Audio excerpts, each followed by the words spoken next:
Hey guys, what's up? Today in the Brick Lab, we're traveling back to 2016, when this monstrosity first got built. So this fire temple build is a little bit unique because while it is based off the original set that came out in 2011, it's actually quite a bit different. As I pan across here, you can kind of already notice some of the differences. In fact, the biggest difference is that it cannot split in two. It is basically just one piece. And what that allowed me to do was lower the temple down so that it's resting only a brick and a couple plates off the surface of the ground, rather than a couple bricks off the surface of the ground, which enabled me to build a set for probably a lot cheaper than it would have been if I just brick-linked it directly and built it as it was in the original set.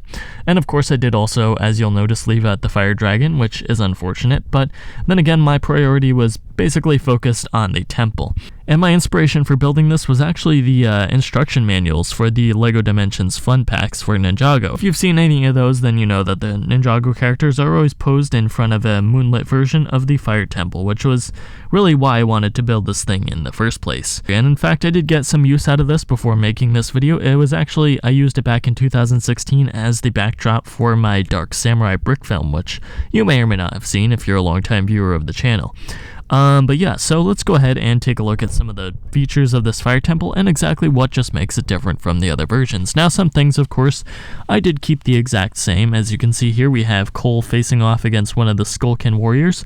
If we move him out of the way, you can see that I just went ahead and left the sword rack in here because it's very cool. And then we have just a little cherry blossom tree off to the side here. Moving over to the one on the other side, you can see we have Wu and Jay enjoying some tea.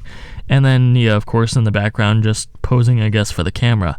And then moving over to the front here, you can see the front steps. And if we move Garmadon and his little Skullkin warrior out of the way, we can see Kai heroically guarding the temple by himself. And then let's turn our attention to the inside. Now, at the time I designed this thing, I kind of wanted it to be like a repository, not just the fire temple, but more like a repository for all the powerful weapons that the ninja had at the time. So you can see we have the Sword of Fire here, and then we also have the other golden weapons toward the back. Now, I do have to point out that these weapons are updated. The original ones that I used in 2016 were just the original forms of the golden weapons. The scythe was not nearly that detailed, nor were the nunchucks of lightning. And the shurikens, well, they probably stayed about the same. So then moving up to the upper floors where it gets interesting, because in the original set there was no upper floor, because there had to be room for the fire dragon and also the temple split apart, so there was really no point. And as you can see here, we have Zane hard at work guarding the last weapon repository, and these were supposed to be the elemental blades that the ninja used in their final battle. Of course, I did take the liberty of adding in an extra one for Lloyd here, and of course, at one point I even had one for Wu, Nia, and Moro.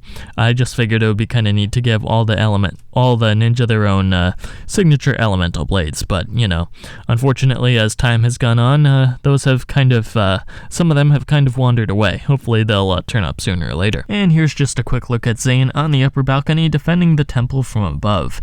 Now, if I was going to build this set today, I would probably shrink it down quite a bit. Like I mentioned earlier, I did use this in the Dark Samurai video, and it was very spacious and actually pretty decent for brick filming, if I'm being completely honest. But as for display, this does take up a large amount of space. It's 32 studs long, and that's hard to fit in some ninja layout. Of course, if it's your grand palace, then that's a completely different story, because then it can be as big as you need it to, I guess. But since I have the ninja's newest dojo that came out last year, I'm not really interested in keeping this as a fortress, so at some point in the future I may shrink it down. I don't know, I'm kind of undecided at this point.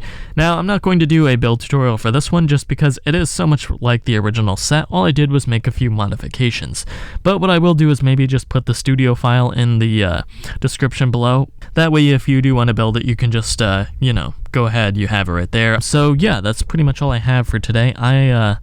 Hopefully we'll be able to get back into the regular swing of recording soon, but in the meantime, hopefully you guys enjoyed. Don't forget to like, comment, share, subscribe, and I'll see you next time.